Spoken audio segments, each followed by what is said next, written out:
She landed 11 hours later, and she was fired. A post from 3 or 4 years ago that was totally- public totally Makes a difference. is going to make a big difference in your next 10 to 15 years and what your dream job is. So, knowing about the problem and understanding the full scope of the problem are two very different things. This is The Bad Hire, the show with the best stories about the worst employees. We fired him, of course. People are crazy.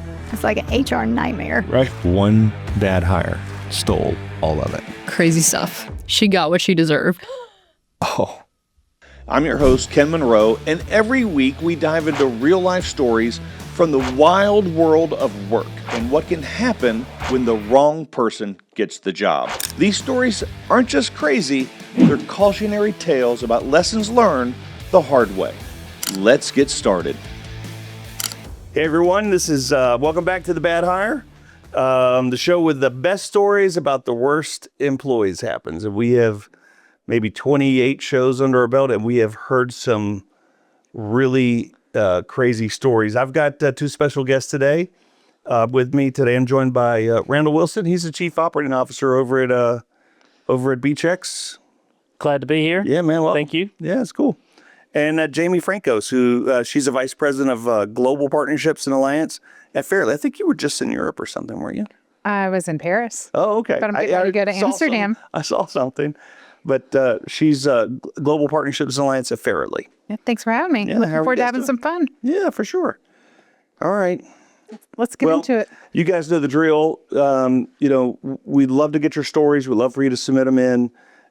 We want you to do that. It could be a bad story, a bad interview story, a bad hire story, an OG flame out, a first day blow up, whatever it is.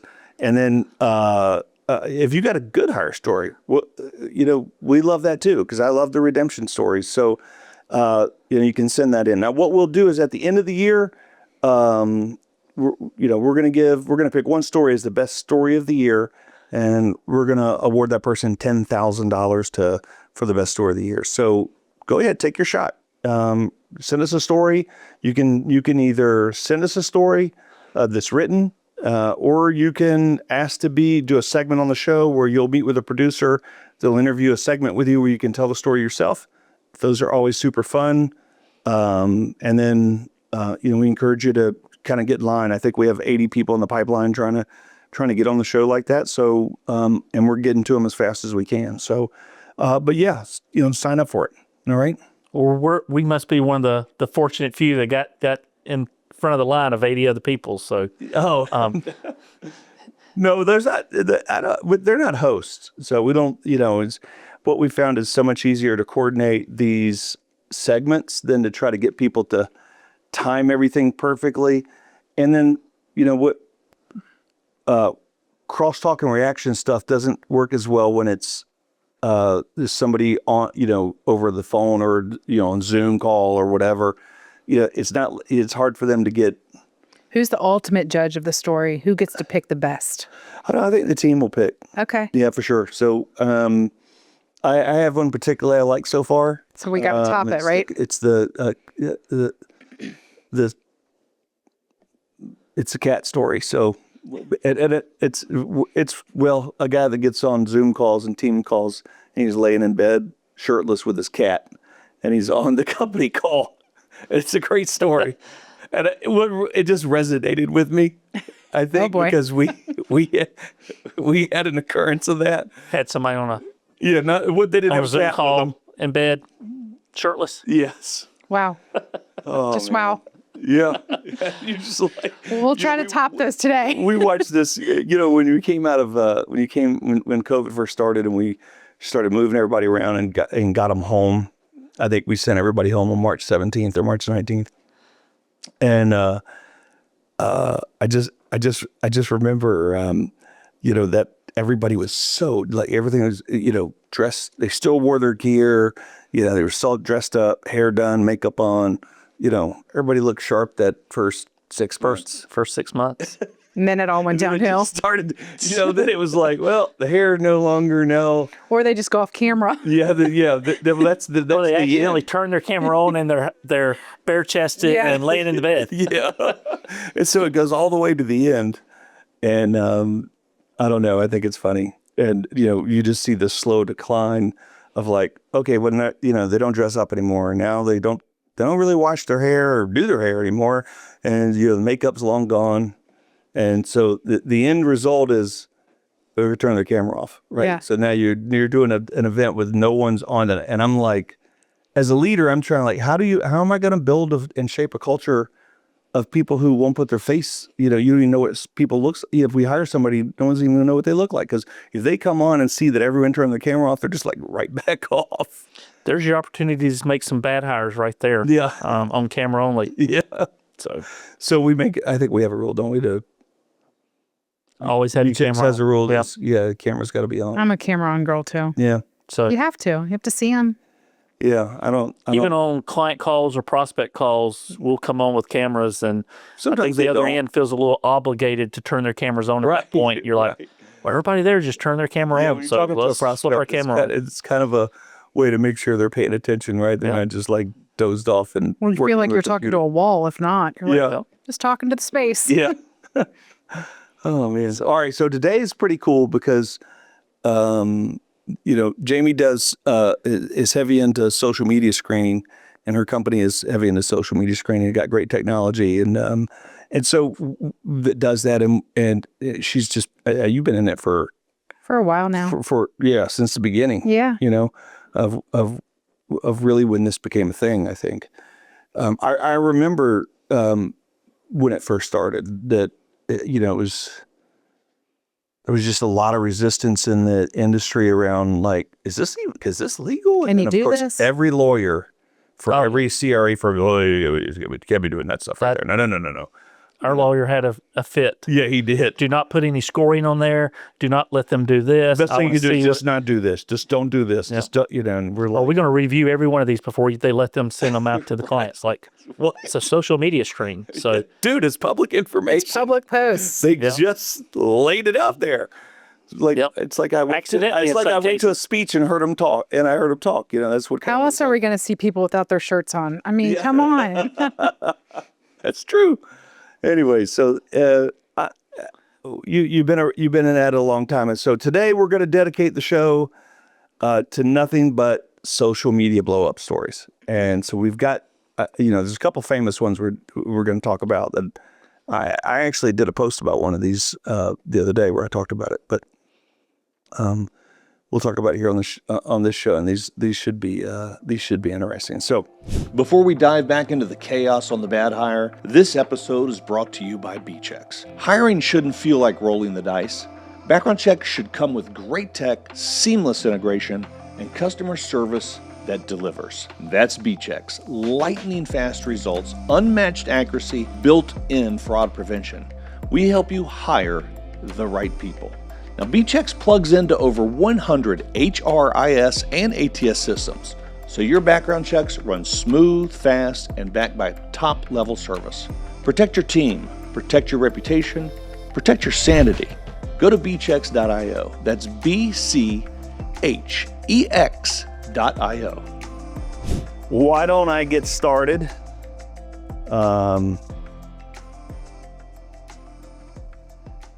In 2013, all right, I guess social media was rolling in 2013. Yeah. and it's prime. Yeah. So in 2013, the head of PR for one of the biggest media companies in the world boarded a flight with 170 Twitter followers. That's all she had, 170 Twitter followers, which is kind of crazy because she's the head of PR at a Yeah, but back huge then, media firm. Yeah. She landed 11 hours later and she was fired. So she had already been terminated by the time she landed. So her name is Justin Sacco, and she's the senior director of corporate communications at a company called IAC. And that's the company behind Match.com and Vimeo and the Daily Beast. So her entire job was like managing the company's reputation. All right. And so before she boarded, she posted a tweet. It was offensive. It was racist.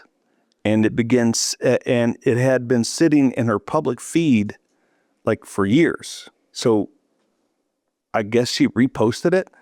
Anyway, she got on an 11-hour flight, and there was at the time no internet access. So it used to be when you flew, there was no Wi-Fi, so you were just kind of down. Unless you use that little phone in the back of the seat. So she's flying an 11-hour flight, no internet access, and had absolutely no idea what was happening while she was in the air, right? So within 2 hours of her making that post, her tweet was the #1 trending topic on Twitter worldwide. That just gets me. Can you imagine?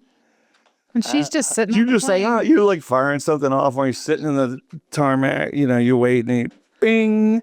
You're like, She must have had a famous follower, at least one, that retweeted her or made a comment. Right, yeah. That crushed her. She's Had to have.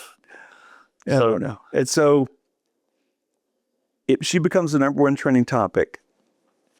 Celebrities were piling on, and a hashtag called "Has Justine landed yet?" Hashtag "Has Justine landed yet?" started. Went viral. So in her post, did she tell him she was getting ready to get on a plane and thought she would reshare an old tweet? I don't know. I don't know.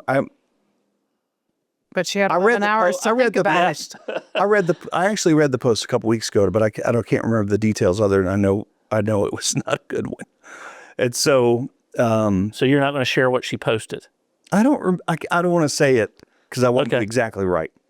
He doesn't want to get her hashtag has Justine landed yet is trending globally, and IAC had to issue a crisis statement. So the company she hasn't even started work for yet, they've hired her, but she hasn't showed up for her first day. It was had to issue a crisis statement explaining that their own head of communication was unreachable on an airplane. Someone physically went to the Cape Town airport just to document the moment she landed. This is crazy. She was fired before the day was over. IAC condemned the tweet publicly, repeatedly in front of the entire internet. The head of communications became their biggest communications crisis. And the thing that still, gets me is this was all in her public feed, not to her friends, not hidden, not private. That's a crazy thing about these social Jamie, media. would a social media screen pick this up? If it was public, yep. Yeah. There you go. Yeah. So for years, a basic social media screen before she was ever hired would have found out this in minutes. Right. So think about all the social media posts she had doing as a teenager, as a young college student, getting ready to start your career, and not realizing that a post from 3 or 4 years ago that was public Makes a difference. is going to make a big difference in your next 10 to 15 years and what your dream job is. 50% of HR leaders and hiring managers admit to not hiring someone based on something they saw on their we have social media. We have clients. Think about that. Yeah, we have clients that do social media screening, but a lot of them think that they're detectives as well, and they'll go out and start looking on different popular social media websites, but nothing that a deep dive on a social media screen will, of course, do, because you just don't know. Yeah. That's when you do it that way too. That's hard not to have your own bias involved. You have to. So you just have to take that off the table. Yeah, I think that's one of the cool things about the social media screens is it's just the company sets policies, says this type, let's bring it in, and you don't have a rogue person has certain political beliefs look at something and go, oh, I don't like that person. Yeah. They don't believe the same thing I do, so out. And so that runs prolific through, an entire... For long, the entire organization is thinking like you do, which is not always good. No, that's right. So have you, I guess I'm blown away by how, I don't remember back in 2013 stuff happening. That it certainly happens today. Like, I think there are more people wrecked and ruined off social media than way more than there. Well, the political climate and everything else is so much more, adversary today that What people it used to be. what it used to be. So 2013, is that not about the time that MySpace was dying and Facebook was taking off and sort of handing over the reins, and Twitter probably was still in its infinite stages, and I mean, the reality is people are more educated today on what to post and what not to post. But back then, you didn't know. Yeah. You didn't think of, oh, I'm going to be online for the rest of my life. Yeah. You don't think like that. Yeah, there's so many instances today where people, like, it's brought up when they're 28 years old, something they put on social media when they were 16. And I'm like, bro, thank God I didn't live back then, because I was so wild and would have. I mean, I'm glad I didn't have social media in college or high school. I'm glad I didn't have a cell phone either. So you don't cell phone, cameras, everything in your pocket. Right. so far deep in their feed, they haven't been back that deep in years. You're almost better off. Somebody, to you delete your have a accounts and little start bit of over. success. You have a little. You make one person mad at work. You create one enemy in your life, and so they go down their deep dive. Yep. And they're like, they're gonna go, and then they're gonna expose something, and then they dig deeper and deeper, and more people start digging. You're just like, wow. Even if you're not public, and you've befriended someone at work in your inner circle who now has a vendetta against you, That's not good either. Yeah, who's going to take your tweet, take a picture of it, share it. Can't believe Ken said this 5 years ago. Look what he said.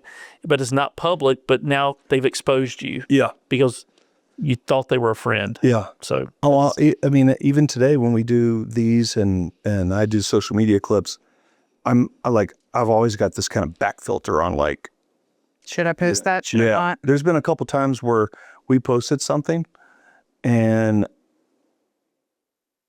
there was one time where we talked about a bad hire who went to work early on his first day at work and cut his thumb off before his boss even got there. Oh, wow. And so, if you can find yourself making a lot of fun of that, and it is kind of comical, but it's tragic too. It's tragic, right? And like the guy found him by following the blood down the road. The guy bicycled like 10 miles to the hospital. And so, in the spirit of just kind of having fun, is you just kind of, oh yeah, it's fun. Can you believe that you're walking around? And when I watched it, when we posted it, I was like, oh, it just doesn't horrific. It doesn't feel good. It's like, I don't feel good. It smells like not the same story that was intended, right? Yeah, so, right. It just didn't come across, the way we responded was in good fun. So when I thought about, like, if this guy watched that, he would see us and anybody think we were making fun of him. So this story is from 2013, right? Yeah. So for 13 years, this individual has had to live with this nightmare that's still following her. Yeah, we're telling her story today. Talking about it publicly today, 13 years later. Well, because she was in the news and this is a big story, so I felt totally good with Well, I got one more question. Where's she at today? I don't know. I didn't look it up. But it's a good question. I'd be curious to. KJ, you want to look that up? Let us know. Where are they now? She has a better bad hire story now. Right. Yeah. She's improved her skills. Yeah. All right. Jamie, what do you got? All right. You got one for us? Yeah, sure. All right, here's mine. In March 2021, the publisher behind Vogue, Vanity Fair, and The New Yorker announced they'd hired Alexi McCannon as editor-in-chief of Teen Vogue. She was 27, award-winning journalist, a rising star, and by every measure, the perfect hire. She had also posted racist tweets back in 2011. So we're back in that era, right? Yep. 10 years earlier. She disclosed them during the interview. The publisher's own HR department confirmed this publicly. They knew and they moved forward anyway. The announcement went out March 5th. Screenshots, you just mentioned screenshots. Yep. Screenshots of her old tweets went viral almost immediately. She had an enemy. Somebody didn't get the job. That friend she made mad. 20 members of her own staff, people she hadn't even met yet, publicly condemned the hire. Ulta Beauty paused a 7-figure ad buy. Burt's Bees suspended their campaign. Oh, my God. On March 18th, 13 days after the announcement, Alexi resigned before she started, before she published a single article, before she even sat in the editor's chair. And this is what gets me the most. The publisher knew about the post Alexi told them about, but what they didn't find were the homophobic slurs, the Halloween photo, the full pattern. She disclosed what she chose to disclose, and they took her word for it. So, knowing about the problem and understanding the full scope of the problem are two very different things. Yeah, that's for real. What do we think of that one? I don't know. I think it's interesting. It's kind of like when someone goes to work and they go, hey, they always, hey, you got anything in your background? Years matter. It's, No, I just, But it's also like when you're on the spot like that, you sometimes are like, I don't know, like I think I'm okay. But then you're like, I don't know what. Because you're like wondering what are you looking at? if they're gonna find it or not. Like, is it so old they won't find it? Or, do you remember the Flying Biscuit story? It's a restaurant called the Flying Biscuit. Flying Biscuit were The manager, the two owners didn't run a background check or family, something. hire some guy to come in and do dishes and do that kind of back of the house stuff. And they ask him, you ever been arrested? Oh yeah, but it's just a little minor thing on some checks. So He didn't lie. He just didn't tell the whole truth. yeah, he did. That's right. He disclosed he did have run-in with the law. It's just his run-in was armed robbery. And Just forgot to Same mention. thing as fraudulent check. it's the same thing as writing a bad check. I mean, you made it out like, it's No big deal. It's a bad check. Oh man, I just I was in between jobs, and so that's the reason I really need this job. So anyway, they come to him and they find on like his 7th day of work, the 8-month-old pregnant manager's in there. When she opens the safe, he walks up behind her and stabs her Oh, geez. 15, 20 times, drags her body outside and throws her in the dumpster, behind the dumpster. Right? And it's exactly like that. It's like asking, and then, they go, oh, yeah, and you don't actually check. So he admitted to something. You're like, oh, well, okay. Yeah, no, you deserve a second chance. And then you don't find out that wasn't the whole story. And it's kind of like this, is she went in there and said, and the fact that someone's willing to someone admit didn't it. die from it, but birds bees, others pull their accounts. I mean, you got 20 people revolting. You've absolutely disrupted your culture because they're going to find out that you knew or you were told and that you did it anyway. The repercussions of those social media posts are crazy, and people should do these social media checks. Here again, they're public posts. Yeah. Public. Yeah. This isn't behind their firewall of their friends. No. It's kind of crazy. I don't know. What do you got? Do you see a lot? Do you see a lot of PR organizations running social media screens these days? And social media influencers. Social media In influencers. today's world, right? Everybody's used to, back in the day, print ads and different ways to do marketing and advertising. But lots of companies now hire influencers to promote their brand. Okay. Right? We better do a social media check on that influencer because God forbid they're promoting your brand, but maybe on their social media, they're promoting your competitor. Not a good thing. Yeah. Right? Okay. Oh, I don't even think about that. So they're ways to look at that. independent contractors. So So? You're still your brand face. right. So Can you imagine what happens when one of them hits? Like, oh, they're doing great. Like, they're killing it. They're like getting lots of clicks and views for you. So it's like, oh no. until you find out they're on the Epstein list. Yeah, and then you're like, You go the opposite direction. oh my Well, God. think of even now like at we've The spent all Bachelor this time and recently. money on They this had- person. They had a contestant that they found out was doing the racial social media post. Got pulled Yeah. right away. We just did a social media reaction videos last week, and it was all about the girl on The Bachelor, Yeah. the Bachelorette, who, I think you're aware of the story, but it is, they found out she was serious domestic violence. Oh yeah, had like Perpetrator. assault and battery. She had already been arrested. She'd already had it accused of her one time, and then, then she's taken her current boyfriend. She's, and she's Well, they already had that She's whole a show bully. fully filmed, right? they were like 3/4 of the way through. They probably had almost done. 70 million in it. I read they probably had 50 to 70 million of capital expenditure. And a think about all $15 the social people that- media screen would have. all the people that were on the show, Get you all on a those background people check quit their would fix that. jobs to go on there because it's a Yeah. chance to be famous. And you go, everyone's left holding the bag. Nobody's going to get any residuals. You got AME or somebody, whoever it was, is expecting 12 or 14 episodes, whatever the number is. they're not getting their product. You know, they're going to sue for what they would have made in the advertising. It's a mess. And That's why I always say people. ABC had to have known. Yeah, but everybody goes into reactive mode. Yeah. You just would have been proactive from the beginning. Yeah. So I could see, you know, same thing happen. Probably even more often. And let me tell you that I remember, and this is going to date me a little bit, but I remember the first year that The Bachelor came out, when they first created The Bachelor, and they went with the first season. I think I was a baby at that time. Well, So, probably. yeah, you've been But around a long time. on the second season, they had such a hard time staffing it during the first season that they ran all these different sexually transmitted disease profiles on all these contestants that were trying to get on the show.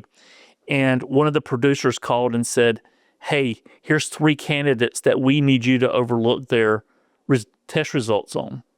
And because we really need these 3 out of the, these 3 girls out of the 20 to get on the show, because It helps ratings. It helps ratings. And so the producer was pressuring us to overlook these results, and we wouldn't budge. And so they went to another provider. Oh, we lost the deal because we wouldn't. Oh, I didn't realize you were the vendor. Yes, we were the vendor that was handling all the You test were the results. vendor of The Bachelorette. Not of background checks, but of their health assessments. Some health assessments. Yep. Believe it or not. So they would run, they would run these folks through urinalysis, blood samples, run all these different profiles on it.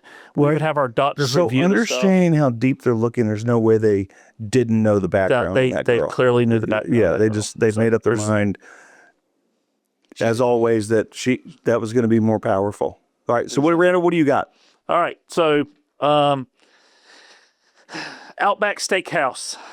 So in February, this is not a commercial for Outback Steakhouse, by the way. They have good loaded fries, though. Yep, they do. Bloomin' onion, Yeah, right? bloomin' onion. So in February of 2018, a server is working at Outback Steakhouse in Florida.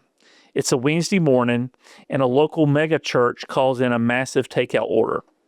25 steaks, 25 chicken, 25 orders of potatoes, and the bill comes out to $735. The server spends most of her shift putting this order together. When the volunteer from the church shows up to grab the food, she loads it all in the car. No tip. Here comes the social media post. So she goes home that night and posts about it on Facebook. She's mad. She's upset. Yeah. Venting that she only made $18 in tips the entire day. Wow. $18. Well, I feel bad for her. Okay. Yeah, this is 2018. $18 that's a hard day's labor for $18. So she made $18 in tips for the entire day because that one order had taken her most of her shift to get prepared and out the door. A friend of hers sees the post. Okay, here's the friend, steps in and calls the church directly to complain. Ooh. So no one at the church seeing the post. Oh. A friend helped promote the post. And then announces, I saw this on social media. Saw this, and you were to be ashamed. Your face. The church responds by saying their volunteers simply hadn't known that it was customary to tip on large takeout orders, and that they tried to contact the restaurant to get a tip to the server after the fact. Okay? Oh. So They were trying to do right. They were trying to do right. Okay. They were going to tip after the fact, but apparently social media post went out first. Like someone who's never ordered $750 worth of food, think. Or they didn't really pay, don't- they aren't the ones that paid the bill, so Right, they like- think maybe it was already taken care of. It's to pick up. I'm just the runner picking this stuff up. 18%, 20% on a $735 order. I'm just a volunteer. I can't tip you $100. That's not my $100 to tip. Yeah. But anyway, so she shows up for work the next day, and her manager tells her she's fired for posting about a customer on social media because it's against company policy. Oh, and the church got a full $735 refund for that order. Wow. So to recap, she worked most of her shift preparing a $735 order, made $18 for the entire day, and got fired for talking about it, and the church got their money back. Yeah. So really, she's the big loser of the day because social media because Cost her a job. because her friend cost her her job. Friend. You're right. Let's Called be her a honest. friend. Yeah, called her a friend. That friend got me. That friend should get fired. Yeah. So hopefully that friend I hope I don't have a whole lot of or friends has like a job opening for her somewhere. Yeah. So Well, I was like thinking about Outback's move, right? And they had to assess that. They had to assess that the move of complaining about a tip was worse for their brand.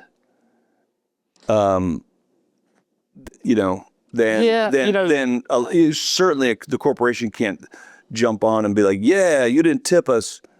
And perhaps they knew the whole story, right? That the church had called and was trying to figure out a way to tip, and maybe they knew the whole story and the girl just didn't. She just shot off without really knowing. yeah, or she was venting, didn't call out the church directly.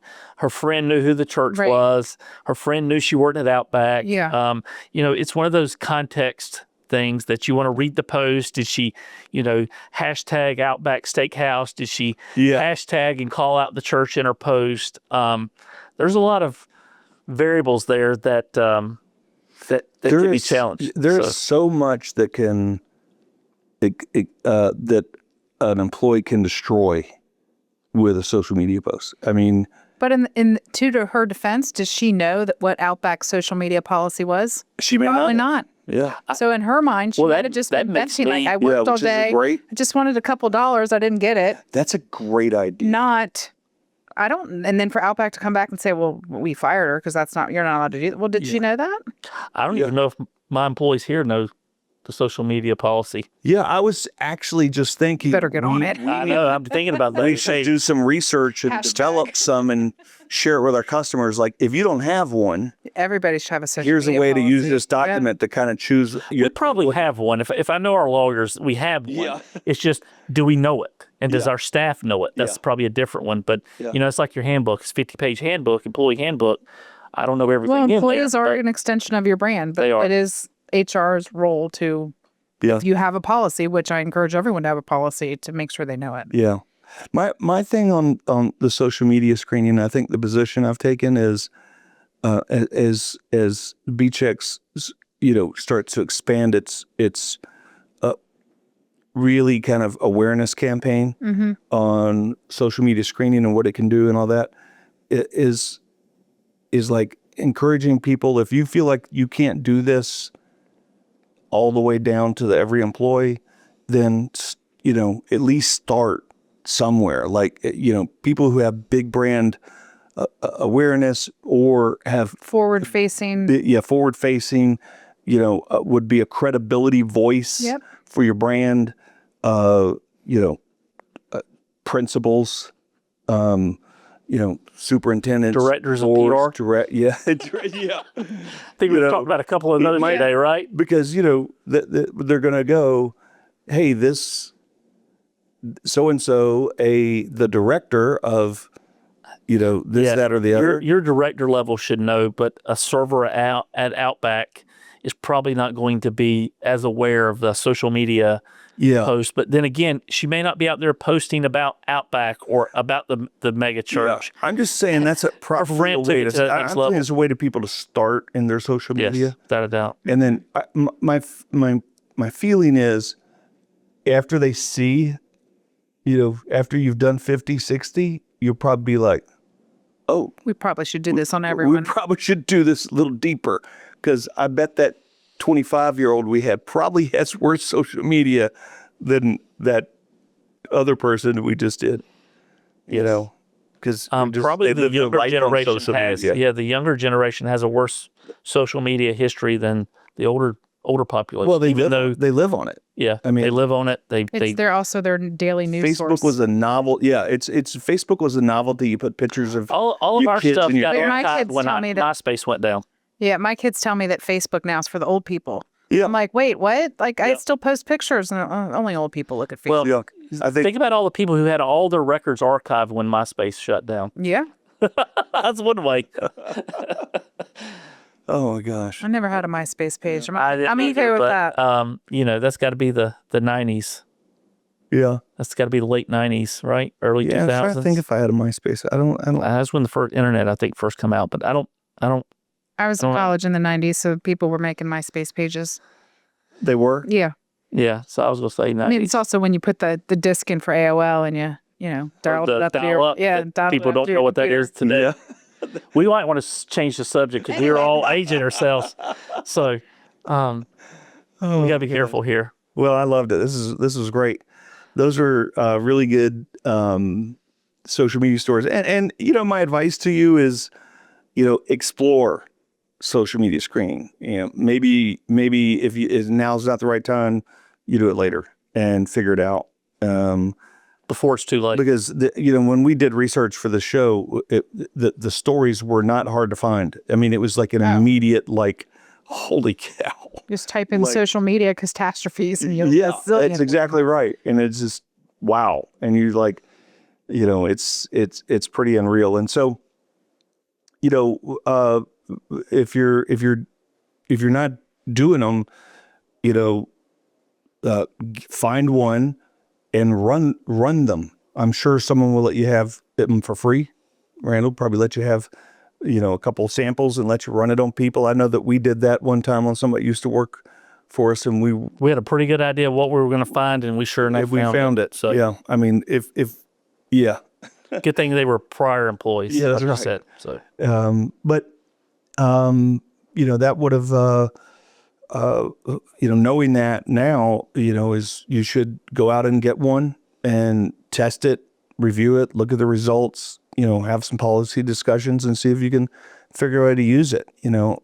I think they're a great investigative tool, and I'm totally, completely surprised at the number of people who will post publicly, the worst things ever, and so anyway, hey, that's it for today. And thanks for listening to The Bad Hire.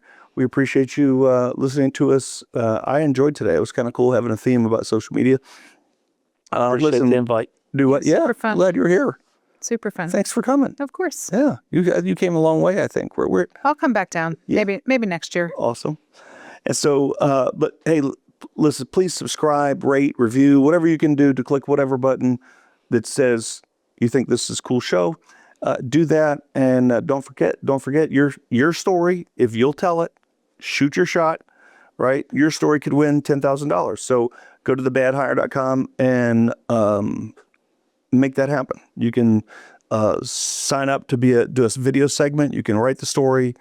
You can do any number of ways to try to get it to us, and we'll try to get your story on the show. We appreciate it, and we love your content. So, but thanks for listening, and we'll see you next time.